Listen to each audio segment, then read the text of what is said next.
So with that, let's bring in Republican Senate Majority Whip John Barrasso from Wyoming. Senator, always good to see you. Thank you very much for joining us today. So you hear in the language there, which, both sides sort of pushing phraseology that suggests that it's the other side's fault. Let's take a look at the polls and see what we're learning about what people are feeling out there. That one of these is NBC and the other one is the Washington Post, ABC.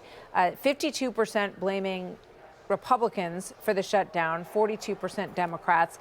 And on the other side of this Washington Post one, you've got 46 blame Democrats, 37 46% GOP, 37 Democrats. Tomorrow's election day. Do you think there's going to be an impact, pushback based on these poll numbers in terms of what we see tomorrow, Senator? Well, and one of the polls said what people really want is the government open, and then we can discuss all of these topics that people are concerned about. Like, we are in this 30-day shutdown and more because the Democrats have shut down the government. They orchestrated it. They organized it in Chuck Schumer's office, and this has done great damage to our country and to our economy. And 13 times the Democrats have voted to keep the government shut, in spite of the fact that when Biden was president, they voted 13 times for the exact same continuing resolution, and they don't seem to care that there are kids going without food, that there are people that are working for the government and our military who are not getting paid. They don't care that our airspace is less safe. The Senator, Democrats are using people as pawns. They're making a political gamble here.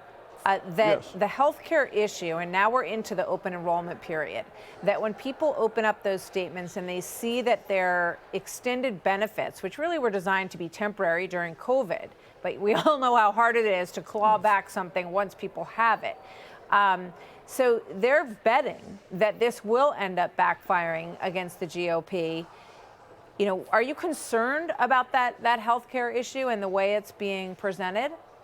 Well, Martha, I'm a doctor, practiced medicine in Wyoming for 24 years, and I want people to have affordable, quality health care. The Democrats broke health care in America when they passed Obamacare. They made all these promises, like if you like your health care, you can keep it, and the premiums would go down by $2,500. These were all lies. And then they had to prop it up with juicy subsidies, which is what they did, and then they added even more juicy subsidies on top of that because Obamacare was failing. And then they made matters worse by allowing millions of illegal immigrants into the country, and they offered them free health care. Now they're trying to blame all of these failures on Republicans.